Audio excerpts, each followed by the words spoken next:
Election night in America continues, including our election coverage from the Oklahoman's video studio. Good evening, I'm Dave Morris. It's the 9 p.m. version of our election updates, which we will continue throughout the night. I'm joined on the set now with Ben Felder from the Oklahoman, and we are pleased to be joined with our guests who have returned for yet another segment. State Representative Jason Dunnington, Democrat representing District 88, and State Senator A.J. Griffin representing District 20. Guys, thanks so much for spending the night with us and sitting in for another segment. Absolutely. We're seeing some of the results come in from the state questions. I'm going to lead off with state question 779. That was the 1% sales tax, which has failed tonight. Our Juliana Keeping was there, and she filed a video from OU President David Boren, who had the following to say. Until they come up with a different plan to get the teachers a raise and to help the children of the state of Oklahoma.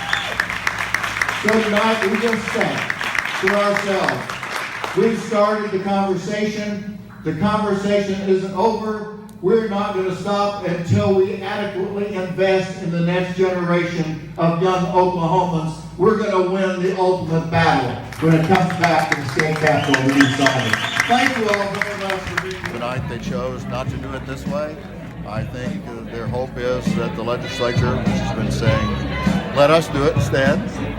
Now it's up to them to come up with a plan and get the job done. So there's nothing magic about it. I don't have any particular attachment to one method or another. The important thing is that we take care of our children and we educate the next generation. How we do it is not important. The important thing is to meet that goal. Representative Dunnington, looks like he threw it back at the legislature. What are your thoughts on that? Well, the legislature definitely needs to get to work. I mean, if the people of Oklahoma have decided that a voluntary 1 penny sales tax isn't going to be the way to get funding into education, then we're going to have to. I mean, we continue to lose teachers to our neighboring states and continue to lose young people at the university level that are no longer looking at education as a viable profession. Yet we still have a growing number of young people in our state, including my children, who are both in Oklahoma City Public Schools. And you know, we'll, as a legislature, need to figure out a way to work together in order to find the will to get teacher pay raises. In today's editions of the Oklahoman, our Ben Felder had 16 storylines to follow, and Ben, that was one of your storylines, was there are various teachers running for races and how they would fare tonight, but that's one of the storylines you're following. Was the state question or the teachers? Well, the teachers that are involved in various races. Yeah, I mean, education is a big theme, both because of the state question and because of the so-called teachers caucus. I counted, it's kind of, the numbers kind of fluctuated, but I've counted 31 current or former educators that are running for office on a public school-centric campaign.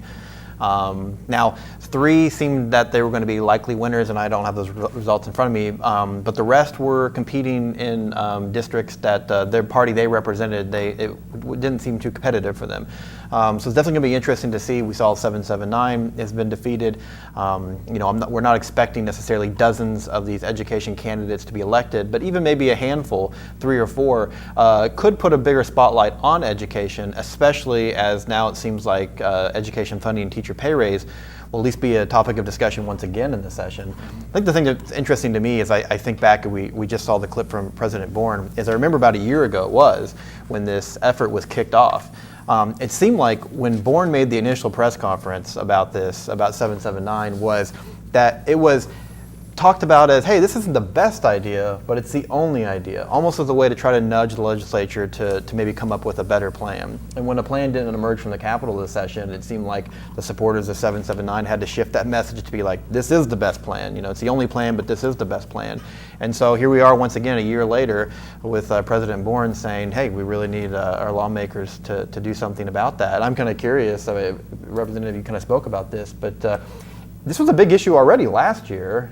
Is it an even bigger issue this year? And we know that budget is going to be a concern again next session. I mean, what are your early, minutes after this has been defeated, your assessments on what can we expect, do you think, out of the legislature next session on this issue of education funding and teacher pay? Well, as one of the few former teachers that's already in the legislature, the one thing I want to make sure, if there's any teachers that are listening, don't be disheartened. I don't think it's an indication of the value you have in the state of Oklahoma at all. So our teachers need to know that we're going to roll up our sleeves and try to come up with a plan.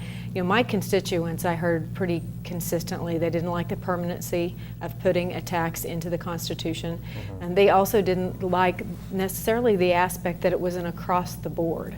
So there was no quality involved in that, so that the talented teachers that we have that we're really concerned about keeping in the state weren't necessarily going to benefit more than some of the other teachers. And so I think if we can focus on rewarding our excellent teachers and listen to them, and I think that's probably, as a representative of my district, the thing I want to do is make sure I go back and say, okay, this didn't work, but tell me what you guys need, tell us how you want us to do it. Then we have to go find the money. And that's part of the job of having the power of the purse, is that when there's not a lot of coins in that purse, we've got to go scrounge them out of the couch and everywhere else we can find them. Yeah, I think just overall, I think the education community is going to feel very disheartened and let down this evening, and I think that it'll be very important for us at the legislative level to have a unified voice on the fact that we will get something done in order to start righting this ship. It's obviously a problem in Oklahoma. It has certainly, a part of it has to do with funding, but I think that there are other problems that the legislative kind of work groups that were working last year found that can be done. I've worked with a good friend of mine and colleague, Representative Rogers from Tulsa, and he played a pretty big role in the Common Education Committee last year. I think he'll play an even bigger role this year under the new McCall speakership. And I think that he's someone that has a lot of great ideas. And again, I think it's one of those times where we as Oklahomans really need to pull together and figure out a pathway forward, because going through another complete legislative session of just saying we're going to try and fix it without getting anything done just won't be acceptable.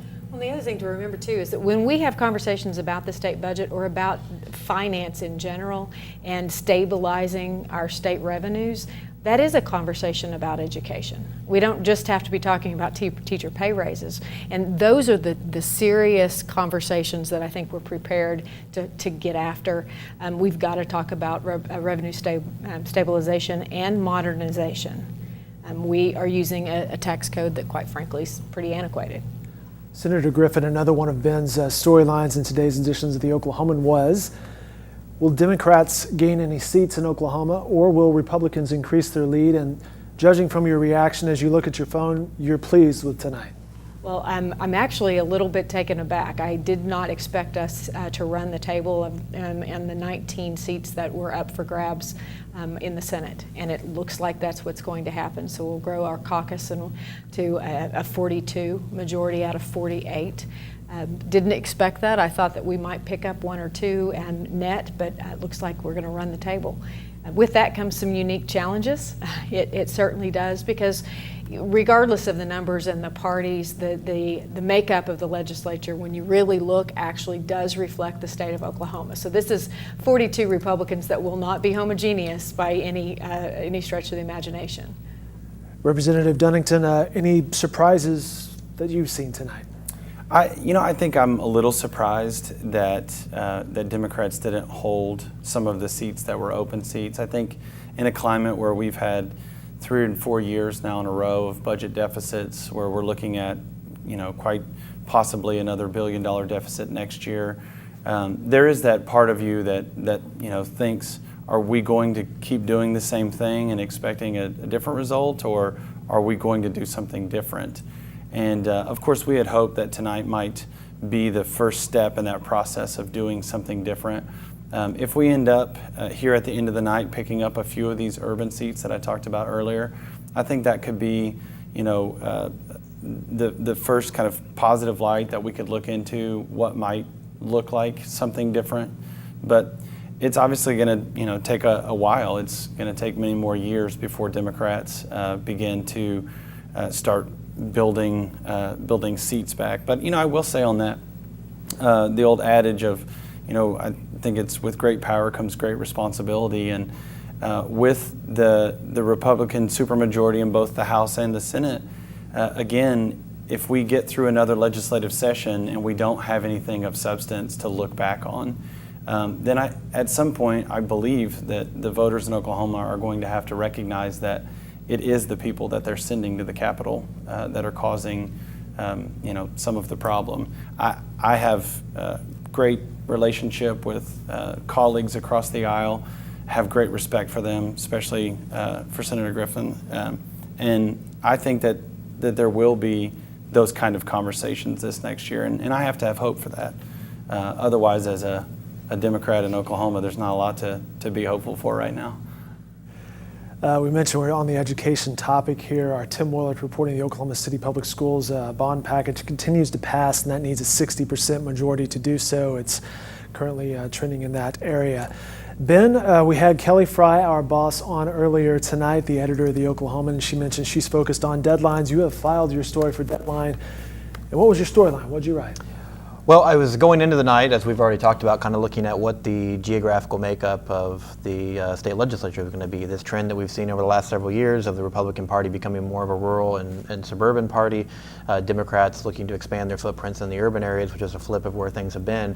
And really, we just saw the continuation of that. A lot of these rural seats that Democrats have had in control have moved over to the Republican column. It seems like the Democrats are going to pick up a few urban seats, and as Representative Dunnington said, that has to be kind of the point of celebration for Democrats. There was no opportunity here. No one was under the illusions that Democrats were going to compete for the majority in either the Senate or House, and it may have gone in the opposite direction on that front. But we continue to see this divide, and it's not just in Oklahoma, it's nationally. When you look at that presidential map that shows all the counties or the precincts, it's really red with dots of blue, but those dots of blue are the urban areas of the nation. And so that's a reality that we're facing right now as a country, and it looks like that's kind of the political reality in Oklahoma as well. One of your colleagues was at the Hillary Clinton watch party tonight. That was reporter Darla Slipke, and she filed the following video earlier tonight from that watch party. Inside tonight is everyone's really excited to be supported by fellow Democrats here in Oklahoma. Everyone is also a little bit nervous. We're hoping our candidate pulls this out. There is just a sense of camaraderie and support and encouragement and empowerment inside this watch party that is atypical of most watch parties I've been to, and it's really encouraging and it's lovely. I think one of the biggest things that I would love for tomorrow, regardless of which candidate wins, is that we've started a conversation here in Oklahoma and across our nation. And I hope that we can heal the wounds that we've opened, that we don't make them any more divisive, that we make sure that we love each other, and that is something that's really important to me, that we come together tomorrow just as a united nation. It looks like Republican candidate Donald Trump will win all 77 counties in Oklahoma. We'll wrap it up for this segment from the Oklahoman's video studio. I have to say a big thanks to Senator Griffin and Representative Dunnington. I really do appreciate your time tonight. What's the rest of your night look like? I know your night's not done at this point. Senator? Time to celebrate, and then I'll be on the air bright and early at 6 o'clock in the morning on KOKC, and we'll be talking to Attorney General Pruitt and then several of the winners, and then breaking it down with Clark Jolly. Oh, look out. Former Senator Clark Jolly. All right, Representative? I'll probably make an appearance over at the no side of the campaign on State Question 777. It's an issue that for 2 years that I've worked diligently on the no side, and so I'll probably step over to that watch party and congratulate a few folks that have worked very diligently on that race, and then I'll look to see if I can't find a couple of my Democratic colleagues around here somewhere in the city, and continue to watch the results on the national level. I've got a little girl at home, a little 7-year-old daughter, and she was excited this morning, telling me that she could have someone that looks like her as the next president. So I'll anxiously await with my colleagues to see how that race pulls out, and then hope to have good news to tell my daughter in the morning that indeed she will have a female as the President of the United States. Good stuff, guys. Thanks so much for your time. We appreciate it. More election coverage can be found on newsok.com throughout the night. We'll be back shortly.